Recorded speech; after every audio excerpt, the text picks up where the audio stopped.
大家好，欢迎锁定东西汇，这里是加州，我是天霞。随着俄乌局势的进展，中国力量在世界舞台上凸显其不可替代的作用。母国的强大是否会令在美华人的生活更加容易一些呢？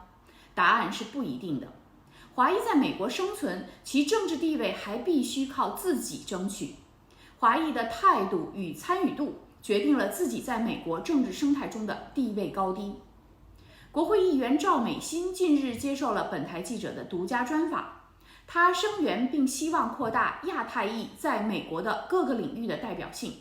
她呼吁大家不要做隐身人，不要做哑巴族裔。AAPI's Asians are 16% of LA County, and so many of them attend the community colleges. And out of the 7 positions in the LA Community College District, certainly there should be at least one Asian there. Mm-hmm. We had Mike Fong. Mm-hmm. Before him, we had Mike Eng. Mm-hmm.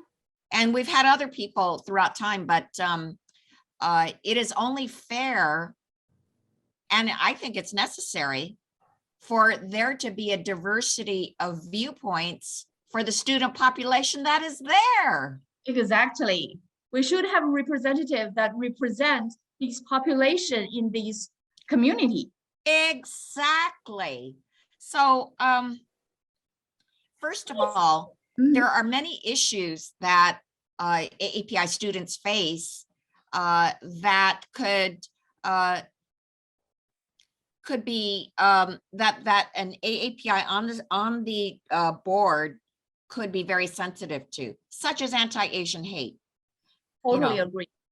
Totally agree. And how about the situation for foreign students who come, who enroll in, say, East LA College? They need special help, in my opinion. Then there's the whole issue of when you look at a board and you know that 16% of the population of LA County is Asian, and you don't see a single Asian up there, what does that say? That says that people are viewing Asians as invisible. And we do not want that. In fact, it's dangerous to be invisible. That, I think, is what has led to all those incidents of Asian hate. Okay, I'm so glad that you're here. So that is also another very important topic that I would like to hear from you.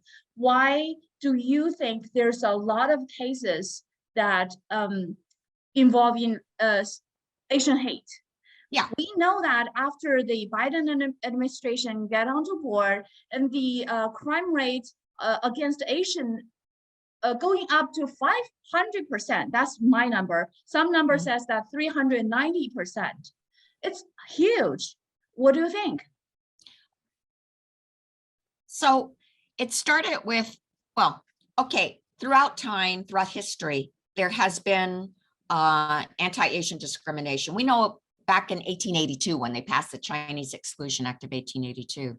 So it's been through all these decades, but the question is, how quickly and strongly does it rise to the surface so that people actually think that it's okay to hit somebody, to attack somebody, to yell out something? How often does that happen? Well, I would say that it's just been under the surface for a very long time, until coronavirus and President Trump. At that time, first of all, of course, people were very, very scared because of coronavirus. It changed everybody who felt a lot of fear about this unseen, invisible virus coming into your system and possibly killing you and your loved ones. So there's that fear already. But President Trump then used that opportunity to blame it all on Asians by calling it the China virus, Wuhan virus, and even Kung flu. And as a result, he implanted in certain people's minds that they should blame Asians. And sometimes when you plant something so deep in people's minds, it's hard to take it away. So even though we've changed presidents, for some people, that implantation is still there. So would you mind to share with us your past to be a elected official? It's really rare, and I know it must be really hard as an Asian to be elected, especially you are a Chinese American, right? Yeah. So yeah, of course. Well, okay, so it was in the 80s, and a lot of Asians, a lot of Chinese were moving into Monterey Park. But there were longtime residents that felt very, very uncomfortable about it. And they started an English only movement. It's because they saw their Safeway supermarket turning into 99 Ranch Market. And they saw the eggs and bacon coffee shop turning into a noodle shop, you know. And then they saw all this Chinese getting onto the signs of the city. So as a result, there was a backlash against the immigrants moving in. And these longtime residents tried to have a law that would say only English should be on the signs in the city.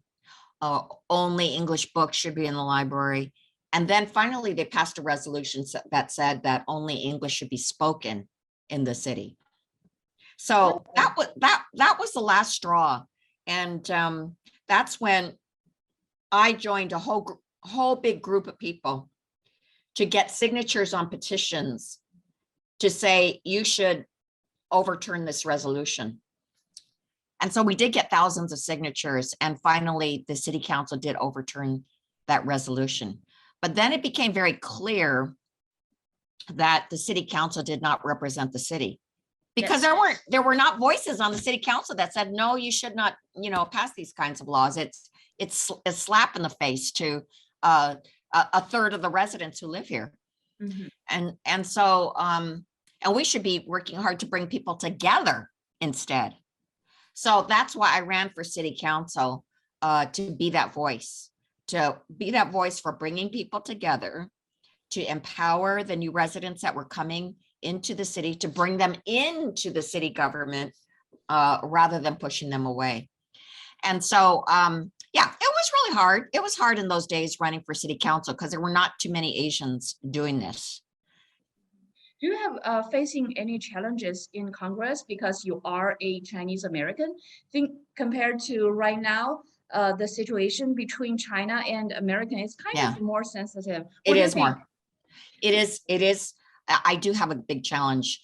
And that's because when there are issues that are wrongly targeting Chinese people for being spies, and I see this because they bring those issues to me and try to have help on combating those things. So of course, I've taken up the issue of the racial profiling of Chinese scientists and engineers very strongly. And there was this horrible thing during the Trump era called the China Initiative.